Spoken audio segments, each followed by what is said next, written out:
नमस्कार, बहुत स्वागत है आप सभी का। मैं हूं आपके साथ पूजा सचदेवा। इंडस वाटर ट्रीटी यानी कि सिंधु जल समझौता, जिसको लेकर भारत सरकार ने एक बहुत बड़ा डिसीजन लिया और फैसला ये है कि ये पाकिस्तान पर एक बहुत बड़ी वाटर सर्जिकल स्ट्राइक के रूप में देखा जा रहा है। यानी कि अब इस समझौते के तहत पाकिस्तान को पानी नहीं मिलेगा, पाकिस्तान बूंद बूंद के लिए तरसेगा, ये कहा जा रहा है। लेकिन क्या ऐसा रातों रात हो जाएगा या फिर इसको इंप्लीमेंट करने में कितना समय लगेगा, क्या चुनौतियां सामने आ सकती हैं, और इस वाटर स्ट्राइक के अलावा क्या और स्ट्राइक करने की तैयारी में है भारत सरकार? ये सब सवालों के जवाब आपको इस पॉडकास्ट में मिलेंगे। मेरे साथ मौजूद है मेरे वरिष्ठ सहयोगी अंकुर त्यागी। अंकुर जी, सबसे पहले यही समझना चाहेंगे, क्योंकि एक बहुत बड़ा सवाल जो सबके मन में इन दिनों है कि इस सिंधु जल समझौते के जरिए पाकिस्तान पर असर कब से दिखने लगेगा, कब हम देखेंगे कि पाकिस्तान बूंद बूंद के लिए तरस रहा है? देखिए, जब इंडस वाटर ट्रीटी से इंडिया ने कहा कि हम इससे अलग हो, मतलब अभी ये सस्पेंशन के मोड में है और हम इससे अलग भी हो सकते हैं, बेसिकली संकेत यही है। तो अब क्या ऑप्शन है भारत के पास, अब आगे क्या है? बेसिकली आपको समझना होगा कि ये 6 रिवर हैं। ईस्टर्न रिवर्स में आती है रावी, ब्यास, सतलज, और जो वेस्टर्न रिवर हैं उसमें इंडस, झेलम और चिनाब। तो बेसिकली इसका 30% जो पानी है सिंधु का वो इंडिया यूज़ करता है, 70% पाकिस्तान जाता है जी। तो पाकिस्तान में सिंधु को ये माना जाता है कि पंजाब से होते हुए, सिंध होते हुए, क्रीक से होते हुए ये पूरा जो पाकिस्तान की प्यास है वो बुझाती है। खेती जो होती है पंजाब में, जो पाकिस्तानी पंजाब है, वो काफ़ी वहाँ पे इरिगेशन जितना होता है वो भी इस नदी के पानी से होता है। तो पाकिस्तान की लाइफ लाइन है। तो बात ये होती है कि आज़ादी के बाद 1947 के बाद पाकिस्तान ने और भारत के बीच में जो रिश्ते थे वो उतार चढ़ाव भरे थे। हाँ। तो जनरल अयूब बेसिकली वहाँ पे एक तानाशाह थे पाकिस्तान के, वो राष्ट्रपति बने थे। तो जनरल अयूब ने पंडित जवाहरलाल नेहरू जो भारत के प्रधानमंत्री थे उनको एक चिट्ठी लिखी और कहा कि हम सिंधु के पानी को लेके जो इंडस वाटर ट्रीटी है एक ट्रीटी करना चाहते हैं, और बाकी हमारे बीच में जितने भी मसले हैं, चाहे वो कश्मीर का है, हम उनको भी सोल्व करना चाहते हैं। तो उस समय पंडित जवाहरलाल नेहरू को लगा कि शायद जो अयूब खान है, अगर हम समझौता करेंगे पाकिस्तान के साथ तो हो सकता है कि हमारी बातचीत भी अच्छी हो और भी मसले हमारे हल हो जाए। लेकिन पाकिस्तान ने 1960 में जनरल अयूब के बीच में और प्रधानमंत्री पंडित जवाहरलाल नेहरू के बीच में समझौता होता है, एक ट्रीटी होती है। इस ट्रीटी में ये होता है कि कोई भी इस ट्रीटी से यूनिलेटरल बाहर नहीं निकल सकता, इसमें वर्ल्ड बैंक एक थर्ड पार्टी रहेगी। उसके बाद होता क्या है कि ट्रीटी तो हो गई, लेकिन जो कश्मीर का मसला है वो बिल्कुल ज्यों का त्यों रहता है। और 1965 में वही जनरल अयूब जो 1960 में समझौता करते हैं पंडित जवाहरलाल नेहरू के साथ, 1965 में वो हमला कर देते हैं भारत के ऊपर, यानी कि 1965 की जंग शुरू हो जाती है। तो आप ये समझिए कि ट्रीटी के 5 साल बाद ही पाकिस्तान ने जंग छेड़ दी थी। हाँ। तो पाकिस्तान इस ट्रीटी को लेके कभी भी सीरियस नहीं रहा है। पानी उसको चाहिए, 70% पानी जरूर चाहिए उसे, पंजाब के लिए भी चाहिए, सिंध के लिए भी चाहिए, लेकिन एक ऐसे गुड नेबर, एज ए अच्छे पड़ोसी, उसके जो दायित्व हैं, जो उसके कर्तव्य हैं, वो कभी वो पूरा करने की कोशिश ही नहीं की। लेकिन Ankur ji, as a good neighbour Hindustan ने क्या किया? 3 इतने बड़े बड़े युद्ध हो गए, लेकिन बावजूद इसके इस ट्रीटी को नहीं रोका, कभी नहीं रोका हिंदुस्तान बिल्कुल ने। लेकिन मुझे एक कानूनी दाव पेच इसमें समझना है। जैसा कि आपने कहा कि ये ट्रीटी साइन हो गई, अब इस ट्रीटी में कोई एंड डेट तो थी नहीं कि आप इस तारीख तक आपको इस ट्रीटी को फॉलो करना है। तो कानूनी दाव पेच क्या कहते हैं? क्या दोनों देशों की सहमति होनी जरूरी है, या जिस तरीके से हिंदुस्तान ने कहा कि हम इस ट्रीटी को सस्पेंड करते हैं और सस्पेंड हो गई? देखिए, इंटरनेट ये सस्पेंड तो हो गई, लेकिन अब सवाल ये है कि भारत ने निकलने का ऐलान नहीं किया है, लेकिन अब इसका कोई महत्व नहीं रह जाएगा। अगर भारत चाहेगा कि हम इंडस वाटर ट्रीटी को इनफेक्टिव कर दें, हाँ, यानी कि इसका असर ही खत्म हो जाए, तो वो कर सकता है। ठीक। तो एक तो चीज़ ये, पाकिस्तान इसको जरूर चैलेंज कर सकता है इंटरनेशनल कोर्ट में, वहाँ पे इंटरनेशनल कोर्ट में चैलेंज कर सकता है, लेकिन ऐसे सैकड़ों मामले हैं जो पूरी दुनिया में इस तरह चलते हैं।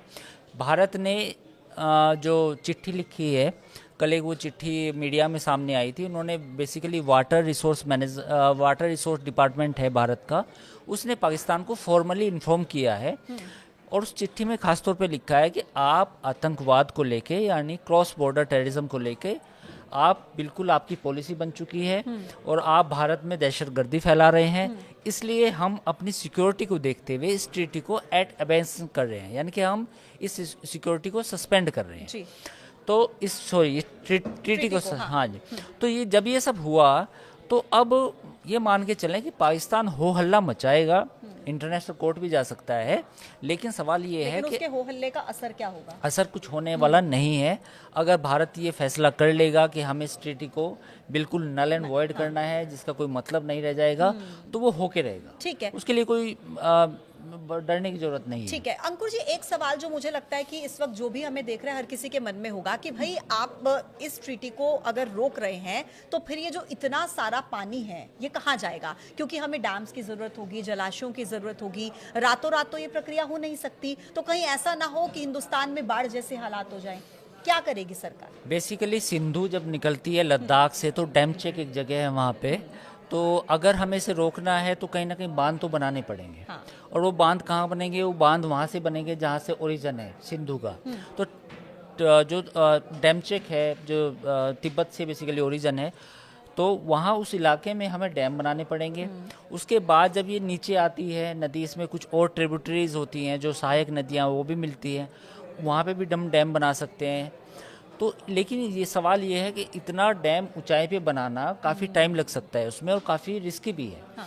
दूसरा पॉइंट ये है कि छोटी छोटी कैनाल से पानी को डाइवर्ट किया जा सकता है, या पानी इतना कम कर दिया जाए। आप इसे बंद करने की बात ना कहें कि हम इसे बिल्कुल बंद कर दें, आप छोटी छोटी कैनाल से पानी निकाल के उसको डाइवर्ट कर सकते हैं हिमाचल में, उसको डाइवर्ट कर सकते हैं पंजाब में और कश्मीर में। तो वो आप कर सकते हैं, उसमें कोई दिक्कत नहीं है। हाँ। तो लेकिन ये पूरा प्रोसेस जो डाइवर्जन का है, पानी के डाइवर्जन का है, इसमें समय लगेगा और इसमें पैसा भी लगेगा। दोनों चीज़ें हैं। हालांकि दोनों कैपेबिलिटीज़ इंडिया के पास है, क्योंकि हमने श्रीनगर में और बाकी जगह भी जितने भी अब हाइड्रो प्रोजेक्ट चल रहे हैं तो वो पूरी मतलब हम पहाड़ों पे चल रहे हैं, तो वो कोई इशू नहीं है, but it will take time. उससे पहले भारत क्या कर सकता है कि जो पानी 70% हम उनको दे रहे थे, उसकी मात्रा फौरी तौर पे कम की जा सकती है, चाहे वो 10% हो चाहे वो 20% हो। ठीक है। तो ऐसा भी किया जा सकता है। ठीक है अंकुर जी, देखिए अब पाकिस्तान पर इसका असर कब से दिखने लगेगा? एक सवाल ये भी है, क्योंकि जैसा कि हम कह रहे हैं कि एक बहुत लंबा प्रोसेस है, इसमें समय लगता है, लेकिन कब ऐसा होगा कि हम देखेंगे कि पाकिस्तान में पानी की वजह से दिक्कत हो रही है, लोग पानी के लिए तरस रहे हैं, क्योंकि अब लोगों को तभी सुकून मिलेगा? अंकुर जी नहीं, देखिए बात अभी पाकिस्तान की जो गवर्नमेंट है उसको सोचना चाहिए कि हम अपने पड़ोसी के साथ सही तरीके से रहें, हम ऐसे हालात पैदा ना करें कि जो दोनों देशों के बीच में तनाव जैसे संबंध हो। अब आप देखिए जिस तरह का एस्केलेशन हुआ है, अनफॉर्चुनेट है, बेकसूर लोगों को मारा गया, उनके माथे में गोली मारी गई जिनका कोई कसूर भी नहीं था। तो उसके बाद तो यही होना है, उसके बाद एस्केलेशन होगा, दोनों देशों के बीच में एग्रेशन होगा और फिर कुछ ऐसे फैसले लिए जाएंगे जिसका खामियाजा उन लोगों को भुगतना पड़ेगा जो शायद इसमें मुलव्विस नहीं है। मैं चाहे पाकिस्तान की जनता की बात करूं, हो सकता है कि कुछ लोग पाकिस्तान की जो आर्मी है, सरकार है, उनके इन करतूत पर इत्तेफाक भी ना रखते हो, बट दे हैव टू पे द प्राइस। अब उनको भी इस पर प्राइस पे करना पड़ेगा। देखिए पूरा सिंधु की नदी की जो मैंने बात की, मैंने पहले भी बताया कि लाइफ लाइन माना जाता है। और पाकिस्तान ने भी कल जब अपनी प्रेस कॉन्फ्रेंस की विदेश मंत्रालय ने, तो उसने भी यही बात की कि अगर आपने पानी रोका तो हम लड़ाई कर देंगे। इवन पाकिस्तान ने धमकी दी लड़ाई की। तो इसका मतलब यही है कि अब पाकिस्तान को अगर पानी रोका जाता है तो पाकिस्तान की इकोनॉमी के लिए बड़े मुश्किल हालात पैदा होने वाले। अच्छा, पाकिस्तान ये कह रहा है कि अगर पानी रोका तो लड़ाई कर देंगे। इसके अलावा एक बयान जो मैं कल से सुन रही हूँ कि पाकिस्तान के राजनयिक रह चुके हैं, उनकी तरफ से कहा जा रहा है, मतलब वो ये बात एक्सेप्ट कर रहे हैं कि अगर पाकिस्तान हिंदुस्तान से लड़ेगा तो आपकी तैयारी क्या है, क्योंकि हिंदुस्तान की जो सेना है वो आपसे दोगुनी है, हथियार उनके पास ज्यादा। तो ऐसे में बार बार वो जो गीदड़ भपकी दी जाती है वो दी जाती है न्यूक्लियर अटैक की, हम न्यूक्लियर अटैक कर सकते हैं, यानी कि बार बार न्यूक्लियर अटैक को अंडरलाइन करते हुए वो नजर आ रहा है। बेसिकली पाकिस्तान को लगता है कि न्यूक्लियर अटैक करना बहुत आसान है और बच्चों का खेल है। और चलिए पाकिस्तान ने सपोज करें, मैं मानता भी हूँ कि 1 या 2 बम गिरा भी दिए इंडिया के ऊपर, तो उसके बाद तो इंडिया तो उससे दुगना है। तो इंडिया फिर 2 की बजाय 10 बम गिराएगा, फिर क्या पाकिस्तान का नक्शा बचेगा? तो ये मूर्खों जैसी बातें करना कि हमारे पास एटम बम है। सवाल ये है कि ये नौबत आती क्यों है? सवाल ये है कि आप कन्वेंशनल वॉर पे भरोसा करें ना। आपको लगता है कि आपको लड़ाई ही करनी है, आप जंग चाहते हैं, आप 2 कौमी नज़रिया पेश करते हैं आपके आर्मी चीफ, तो आपको फिर समझना चाहिए कि आमने सामने वैसे लड़ लें। अभी एटम बम की धमकी देना, एटम बम के बाद में क्या होगा, बम गिरने के बाद क्या होगा, इतना दिमाग तो लगता नहीं वहाँ ठीक पर है, किसी के पास है। तो उसके बारे में तो सोचना चाहिए कि अगर वहाँ पर इतनी पॉपुलेशन पूरी साउथ एशिया में अगर इसका शिकार होंगी एटम बम का, तो कितने बुरे हालात पैदा होंगे। तो मुझे लगता है कि इनको सोचना चाहिए इन बातों को। और अब मुद्दा तो ये था कि पाकिस्तान को पहले ये हरकत नहीं करनी चाहिए थी बार बार आतंकवाद की, लेकिन अब जब चूंकि भारत ने एक पोजीशन ली है कि भाई हम अटैक कर सकते हैं, मिलिट्री ऑप्शन भी है हमारे पास, डिप्लोमेटिक जितने भी स्टेप्स हो सकते थे वो सब उठाए हैं, तो नाउ अब पाकिस्तान के एक तरह से पाले में गेंद है कि वो अपनी गलती या तो मान ले कि हाँ ठीक है, स्टेट एक्टर्स या नॉन स्टेट एक्टर जिसने भी ये काम किया है उसको भारत को सौंपे खुद। लेकिन अब सवाल ये भी है कि खुद आर्मी चीफ इसमें शामिल है, DGISI को बोला होगा आर्मी चीफ ने कि जाओ ये सब कर दो, तो बड़ी बुरे हालात हैं। अगर कहीं का जो आर्मी चीफ है जनरल मुनीर जैसा कोई इंसान हो, तो उनसे एक्सपेक्टेशन क्या रखी जा सकती है? आप जैसा कि आप कह रहे हैं ना कि भाई ये तो मूर्खों वाली बात है जो कह रहे हैं कि न्यूक्लियर अटैक, लेकिन उनकी मूर्खता पर इतना तो मुझे लगता है आप भी भरोसा कर सकते हैं कि अगर ऐसा करने का उन्होंने सोच लिया कि भाई, तो वो इतना थोड़ा ना सोचेंगे कि आफ्टर इफेक्ट्स इसके क्या होंगे। नहीं, बेसिकली यही प्रॉब्लम है पूरी दुनिया के सामने। अब लोगों को लगता है कि इजराइल ईरान को क्यों नहीं परमाणु बम बनाने दे रहा, अमेरिका ईरान को क्यों नहीं परमाणु बम बनाने दे रहा, क्योंकि जब आप ये सोच लेते हैं कि मुझे तबाही ही करनी है, अपनी भी करनी है, दूसरे की भी करनी है, तो जब ये मेंटेलिटी होती है तो फिर सवाल उठते हैं। पाकिस्तान को मुझे लगता है कि ये सोचना चाहिए कि ऐसे नौबत क्यों आए।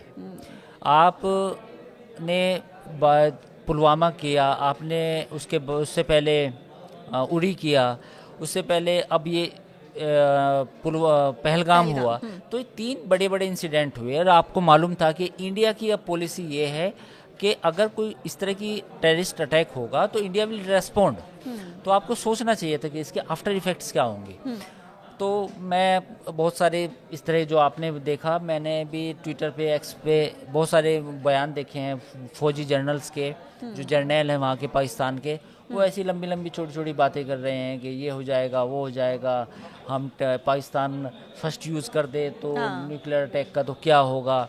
भाई आप करेंगे तो बाकी क्या, हम क्या, मतलब क्या करेंगे हम, इंडिया भी तो करेगा, तो फिर क्या होगा? पूरी तबाही जो मचेगी उसका जिम्मेदार कौन होगा? ये अभी हिंदुस्तान को वो समझ रहे हैं कि अगर वो कुछ भी कर देंगे तो हिंदुस्तान चुप करके बैठा रहेगा, लेकिन ऐसा होने वाला है नहीं, क्योंकि जिस तरीके से हिंदुस्तान में मीटिंग्स का दौर चल रहा है लगातार, बड़े बड़े अफसरों के साथ और आर्मी चीफ्स के साथ जिस तरीके से मीटिंग्स चल रही है भारत सरकार की, क्या लग रहा है आपको कि थल, जल और वायु, ये तीनों तरीके से क्या हिंदुस्तान इस वक्त उस पोजीशन में है कि स्ट्राइक कर दे, या क्या स्ट्रैटेजी आपको लगता है कि हिंदुस्तान की तरफ से इस वक्त उठाई जा सकती है, अपनाई जा सकती है? देखिए, मिलिट्री ऑप्शन तो है, मैं इससे इनकार नहीं कर सकता, मिलिट्री ऑप्शन होगा, कब होगा मुझे नहीं मालूम, बट मे भी जैसा मेरा अंदाजा है 10 से 12 दिन में हो सकता है। दूसरी चीज़ ये है कि इस बार नेवी का भी यूज़ किया जा रहा है, क्योंकि पाकिस्तान पे दबाव बनाने के लिए INS विक्रांत जो है वो अरेबियन सी में की तरफ हैं, जैसे खबरें आ रही हैं।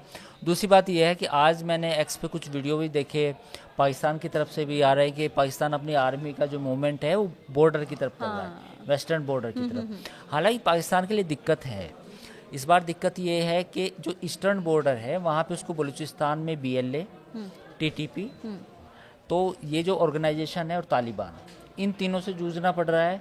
और जो वेस्टर्न बॉर्डर है, वेस्टर्न बॉर्डर में उसको फिर अब इंडियन आर्मी से जूझना पड़ेगा।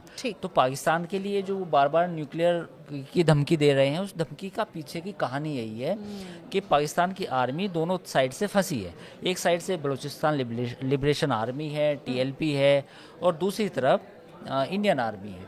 तो नाउ पाकिस्तान को ये डिसाइड करना पड़ेगा कि मुझे कितनी फ़ौज ईस्टर्न बॉर्डर पे लगानी है, कितनी फ़ौज वेस्टर्न बॉर्डर पे लगानी है, और इसी बीच में उसको समझ में नहीं आ रहा कि करना क्या है। तो फिर वो लास्ट ऑप्शन जो बचता है कि मैं न्यूक्लियर बम चला दूंगा। हाँ, तो वो यही बार बार इसी बात का जिक्र कर देते हैं कि न्यूक्लियर बम चला देंगे। अच्छा, हिंदुस्तान की तरफ से वो टारगेट एरियाज क्या हो सकते हैं पाकिस्तान? देखिए, ये तो सरकार को पता होगा, मुझे भी नहीं पता नहीं, होगा। लेकिन एक जनरल डिस्कशन अगर हम एक करें जनरल तो? डिस्कशन जो चल रहा है आमतौर कि शायद इस बार पीओके में और कुछ, मुझे भी इस बात का आशंका है, मैंने कल एक वीडियो में बोला था कि शायद बहावलपुर में जो जैश ए मोहम्मद का हेडक्वार्टर है, ये मेरा अपना अजम्पशन है, क्योंकि जो वो तो सरकार ही डिसाइड करेगी, तो वहाँ अटैक हो सकते हैं। लेकिन अच्छा, एक सवाल जो अमूमन लोग भी ऐसे ही बात करते करते पूछ लेते हैं कि जिस भी बेस कैंप पर अटैक करने का की कोशिश की जाएगी या टारगेट किया जाएगा, अब ऐसा तो है नहीं कि वहाँ पर छुप के बैठे होंगे, तो उनको भी तो इधर उधर करने की पूरी कोशिश वहाँ की जो लोग हैं वो भी कर रहे होंगे, वहाँ की सेना भी कर रही होगी, वहाँ की सरकार भी कर रही होगी। तो ये टाइमिंग और जो इंटेलिजेंस है वो बहुत मैटर रखती है इसमें। बिल्कुल, देखिए, इसमें टाइमिंग का भी महत्व है, सरकार के डिसीजन मेकिंग का भी महत्व है, उसको करना क्या है। हम आप रोज डिस्कस कर सकते हैं कि कहाँ होगा, यहाँ होगा, वहाँ होगा, पर इट डजंट मैटर, इसका कोई मतलब नहीं है। हाँ। सवाल ये है कि जब गवर्नमेंट को, इंटेलिजेंस को ये लगेगा कि यहाँ पर इस पर्टिकुलर पोजीशन में इतने लोग टेररिस्ट हैं, इतने लोग बैठे हैं, इतने लोग यहाँ रोज रहते हैं, हाँ। और ये वही लोग हैं जिन्होंने बार बार टेररिस्ट एक्टिविटीज़ में पार्टिसिपेट करते हैं, वो आते हैं, तो then they will choose a target, then they will attack on. लेकिन होगा जरूर, ऐसा लग रहा है। बिल्कुल, ये तो इमिनेंट है, मतलब ये तो ऑब्वियसली होगा। ये 10 से 12 दिन लग सकते हैं, या ज़्यादा ज़्यादा 2 हफ्ते। अच्छा अंकुर जी, एक आखिरी सवाल जो मैं करना चाहूंगी शिमला समझौते को लेकर, जिस बारे में हमने कल भी डिस्कस किया था, इसके बारे में मैं कुछ ऐसे तस्वीरें और वीडियोस देख रही थी जिसमें पाकिस्तान के लोग खुद ही ये कह रहे हैं कि शिमला समझौता को रद्द करके ये तो पाकिस्तान ने अपने ही पैर पर कुल्हाड़ी मार दी। हाँ, इसका वैसे कोई मतलब नहीं रह गया था। शिमला समझौते का मैं क्या था, बेसिकली ये था कि आपकी जो पोजीशंस हैं वो हैं, हमारी पोजीशन ये रहेगी, हम कोई भी इश्यूज़ को, बायलैटरल इश्यूज़ को आपस में मिल के डिस्कस करेंगे, कोई थर्ड पार्टी नहीं होगी। प्लस जो एलओसी है, एलओसी को हम एलओसी मानेंगे, लाइन ऑफ कंट्रोल, आप आगे नहीं बढ़ेंगे और हम भी आपके साइड में नहीं आएंगे। तो ये सब हुआ था। कुछ मैप्स भी एक्सचेंज हुए थे, जो उधर के गुजरात के थे, कच्छ के थे, कि ये इलाका हमारा है, ये आपका है, ये ऐसे ऐसे करके हुआ। तो अब लेकिन उसका कोई महत्व नहीं रह गया। शिमला समझौते के बाद आपने करगिल किया, करगिल में लड़ाई हुई, उसके बाद और भी बहुत मसले हैं, मुंबई में आपने अटैक किया, आपने कहाँ माना, आपने कहाँ डिस्कस, आपने डिस्कस नहीं किया कुछ कि हाँ हमारे कुछ इश्यूज़ हैं। कश्मीर आप कहते हैं, कश्मीर के अलावा बहुत मुद्दे थे, कश्मीर भी डिस्कस कर सकते थे, इंक्लूडिंग भारत हमेशा यही कहता था कि पहले आप बाकी मुद्दे सोल्व कीजिए, हम कश्मीर भी डिस्कस कर लेंगे 1 by 1 अगर आपको लगता है तो। बट पाकिस्तान हमेशा यही कहता था कि कश्मीर सबसे पहले डिस्कस करेंगे, Kashmir is a juggler when, है ना। जगलर वेन के चक्कर में बिल्कुल, ये पूरा मुल्क, मैं क्या बताऊं कि 1947 से ये इनका जो ऑब्सेशन है कश्मीर को लेके, और वो जो ऑब्सेशन ऐसा है कि वो आज तक ख़त्म नहीं हुआ। जितने भी जनरल आए, मुशर्रफ आए, जियाउल हक आए, अयूब खान आए, और अब ये आसिम मुनीर आए, इससे पहले बाजवा आए, इससे पहले कियानी आए, सबका ऑब्सेशन कश्मीर था। और कश्मीर का एक ऐसा चूरन इन्होंने बांटा है अपनी आवाम को कि वो बार बार वही चूरन दिया जाता है कि देखो जी हमने कश्मीर लेना है, 4 जंगें भी कर ली हमने इंडिया के साथ, उसके बाद भी कुछ मसला हल नहीं हुआ। तो ये चूरन बेचता रहेगा पाकिस्तान, और मसला कश्मीर तो कभी मिलने वाला है नहीं, कश्मीर कभी मिलने वाला भी नहीं है, इनके ख्वाबों में भी नहीं आएगा। उसकी वजह ये है कि आप अपना, अब वॉरफेयर जब होता है, जब लड़ाई होती है, वो मिलिट्रीली नहीं होती, वो इकोनॉमिकली भी होती है। किसी भी लड़ाई में कौन सा मुल्क कितने लंबे टाइम तक सस्टेन करता है, और ये तो पहले से ही ऐसा मुल्क है जो भुखमरी से मर रहा है। बिल्कुल, आप 2 साल पहले डिफॉल्ट पे था पाकिस्तान। तो आपको समझना चाहिए कि कोई भी मुल्क जब किसी मुल्क के साथ लड़ता है तो कितने दिन तक सस्टेन करता है, वो भी इम्पोर्टेंट होता है। तो ये सब तमाम बातें, इनके जो सपने हैं, जो चूरन बेचा जाता है पाकिस्तान में कश्मीर का, वो आज भी बेचा जा रहा है। और मुझे उम्मीद है कोई स्टैंड में कोई तब्दीली नहीं है, वो आगे बेचा जाएगा। ठीक है, यानी कि कुल मिलाकर भारत सरकार का स्टैंड क्लियर है, स्ट्राइक तो होगी ही, लेकिन क्या वो प्लान्स हो सकते हैं, इसको हम बैठकर सिर्फ डिस्कस कर सकते हैं, लेकिन जब होगा वो आपके सामने होगा, वो हमारे सामने होगा। पाकिस्तान की गीदड़ भभकियों से हिंदुस्तान डरने वाला नहीं है। इस बार हिंदुस्तान जवाब देकर रहेगा। कुल मिलाकर सार यही है। आज के इस वीडियो में इतना ही। कल फिर मिलेंगे एक नई वीडियो के साथ। तब तक के लिए आप देखते रहिए न्यूज़ 18। नमस्कार।